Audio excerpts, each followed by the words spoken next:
A escravidão dos nativos foi muito utilizada pelos portugueses durante a colonização.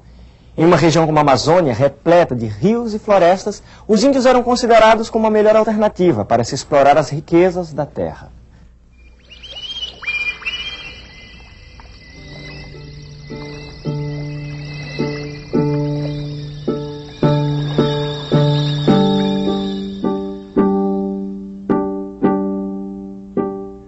Imagine a TV viajando no tempo para mostrar o passado. Imagine a vida, as pessoas, os sonhos de outras épocas. Imagine tudo isso como era há alguns séculos. 500 anos, o Brasil Colônia na TV. Episódio 6, Entre a Fé e a Espada. Duas coisas faziam a Amazônia ser bem diferente do resto do Brasil: seus rios e sua floresta. Vejam neste mapa a quantidade de rios que estão ligados ao rio Amazonas. Se a floresta era fechada e perigosa, os rios podiam ser usados para se chegar a várias partes do interior. O convívio com essa realidade criou um jeito muito especial de viver, um jeito que até mesmo os colonizadores tiveram que aprender. Toda manhã o pajé ia para as margens do rio. Diziam que o rio falava com ele. Ninguém podia ir, só o pajé. Mas certa vez um curumim foi atrás dele para ver o que ele fazia. E o que foi que o curumim descobriu? Você não imagina, Indy. O pajé balançou o maracá e invocou os encantados, criaturas que vivem no fundo dos rios. Pegou um punhado de folhas secas e jogou no ar. O vento soprou forte e as águas se encresparam. Depois fez silêncio. Aí o curumim começou a ouvir muitas vozes dos encantados cantando ao longe. Um deles apareceu. A boiuna, uma cobra imensa. E o pajé começou a conversar com ela. Aqui estou, boiuna. Tem algo para me contar? Os homens brancos estão vindo. Chegarão aqui em breve. O que devo fazer? Preste atenção aos homens que vão chegar. Grandes transformações estão vindo. Grande perigo se aproxima. Perigo para o seu povo, para o rio, a floresta. Perigo até para nós, os encantados. Todos poderemos desaparecer para sempre. O curumim ficou lá, parado, quieto. Podia até ouvir o próprio coração. O curumim viu a boiuna? Não, o pajé via. O curumim sonhava. E os homens brancos, vó, vieram mesmo? Vieram. As pessoas da tribo, elas tiveram medo? Uns tiveram medo, outros curiosidade. Mas teve gente que ficou muito desconfiada. Ficaram na beira do rio, olhando os brancos chegarem e descerem das suas canoas com as mãos estendidas, cheias de presentes. Os brancos perguntaram se sabíamos onde havia ouro e prata. Eles só pensam nisso. Ficaram algum tempo e depois foram embora. Os brancos não fizeram nada, vó. Não prenderam ninguém. Não. No começo eles só vinham para aprender, entender onde estavam pisando. Depois vieram mais e mais vezes. Vieram tantos brancos que aos poucos as pessoas da tribo notaram que nem todos eles eram iguais. Alguns deles eram inimigos entre si. Outros mostraram que eram inimigos da tribo. Primeiro começaram a levar as pessoas com eles. Elas partiam e nunca mais voltavam. E para onde os brancos levavam as pessoas? Para as missões, lugares como este aqui. As missões ficavam nas margens dos rios. Eram aldeias administradas por ordens religiosas, como jesuítas, franciscanos e dominicanos. Nesses lugares, os índios tinham aulas de religião, mas no final, o que aprendiam mesmo era trabalhar para os brancos. Os colonos negociavam com os padres para conseguir a mão de obra dos nativos e assim extrair produtos da terra. Cacau, canela, salsa, cravo e muito mais. Os índios que conheciam bem a região eram obrigados a entrar na floresta para colher esses produtos, que os portugueses venderiam caro na Europa. Os portugueses faziam isso com todas as tribos. Dependia da tribo, dependia dos portugueses. Havia aqueles colonos que chegavam oferecendo anzóis para pescar, facas de ferro, sal.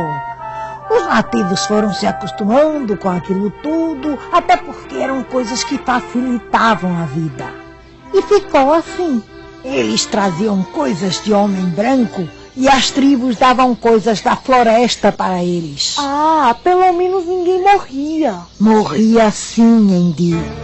Ai, às vezes morria muita gente. Os nativos morriam a centenas, pois não tinham defesa contra as doenças trazidas pelos europeus, como a gripe, o sarampo e a varíola. Sem falar que os brancos pegavam os índios das missões e os mantinham trabalhando dia e noite. Muitos morreram de tanto trabalhar. Esta situação de sofrimento não agradava os religiosos, porque afastava os índios das missões. Padre Vieira, provincial dos jesuítas vindo de Lisboa, tentou resolver o problema. Precisamos de índios. Eles conhecem tudo por aqui. Não damos um passo nessa terra sem eles. A maioria dos índios foi para as missões. Queremos que eles trabalhem para nós. Mas os padres não querem deixar. Claro! Vocês dizem que querem contratar os índios e acabam ficando com eles como escravos. Isso quando não entram nas aldeias cristãs e capturam todos como se fossem animais. Padre, por Jesus, entenda! Precisamos de muitos índios. Não vale a pena sair por aí, parando de missão em missão, até conseguir a quantidade que precisamos. Acordem, meus filhos. Deus espera que vocês libertem os cativos e oprimidos. Vocês se queixam. Ai, quem nos há de buscar um pote de água, um feixe de lenha? E eu digo, vocês mesmos podem fazer isso, porque é melhor sustentar-se do próprio suor do que viver às custas do sangue alheio. O que o senhor quer dizer com isso? Acha que devemos trabalhar no lugar dos índios? É isso mesmo. Escrevi ao rei para libertar todos os nativos. Vocês vão ter que se virar sem eles. Mas isso vai nos prejudicar. Sem nossos escravos, perderemos a colheita do cacau. E do algodão, do fumo, perderemos tudo que temos. Reconhecendo que a situação poderia ficar ainda pior, Padre Vieira apresentou uma solução provisória que atendesse tanto aos interesses das missões quanto dos colonos. Acho um absurdo vocês escravizarem os índios. Mas, enquanto não resolvermos esta situação, os índios que foram registrados como escravos poderão continuar escravizados. Silêncio! Eu não terminei. Os índios que não foram registrados terão que receber salário para continuar trabalhando para vocês. O que era um escravo registrado? Era o nativo, que não aceitava a catequese, que lutava contra os portugueses e acabava capturado. Essas lutas eram chamadas pelos brancos de guerras justas. Então os padres não eram contra a escravidão dos índios, vó? Mais ou menos. Alguns padres só defendiam os nativos se eles aceitassem a religião dos brancos. Padre Vieira acabou conseguindo um decreto de Portugal. Ele dava às ordens religiosas na Amazônia o direito de proteger todos os índios que elas quisessem. Os colonos não gostaram e expulsaram Vieira junto com outros jesuítas. Limitados pelas leis, os portugueses continuaram subindo os rios, avançando pelo interior para conseguir mais índios.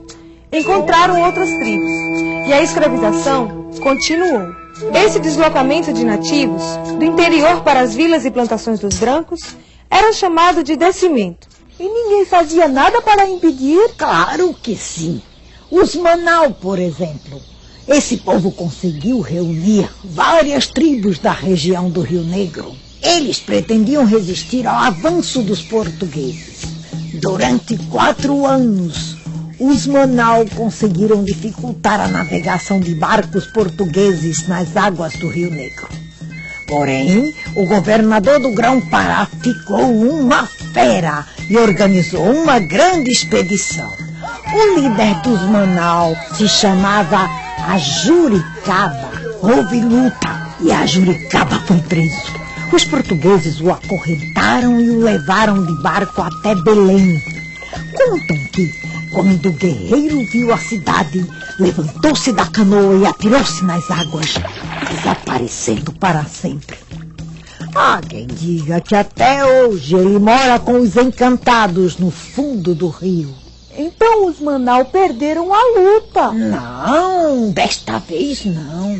Depois da morte de Ajuricaba, os Manaus ainda resistiram por quase 30 anos. E houve outros que também resistiram, como a tribo dos Mura. Mura? Sim, os Mura viviam na região dos rios Madeira e Solimões. Ficaram com muita raiva quando um colono português tentou escravizá-los.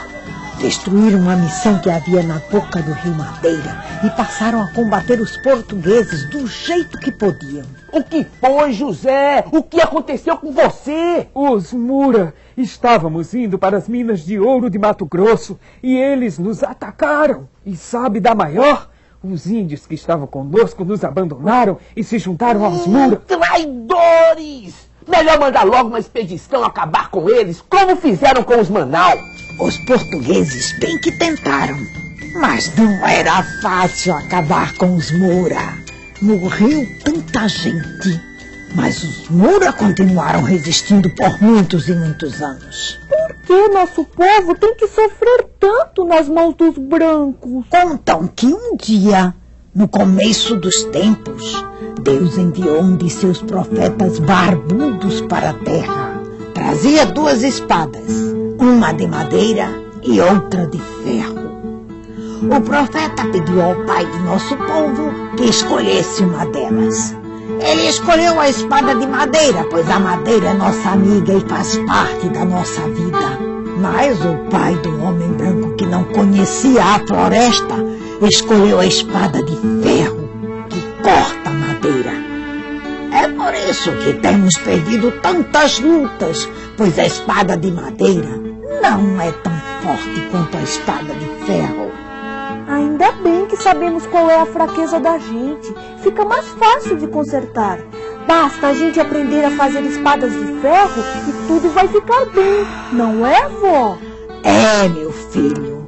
É sim.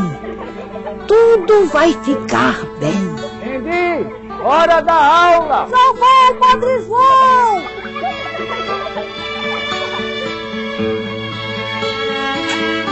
Até mais, vó. Até!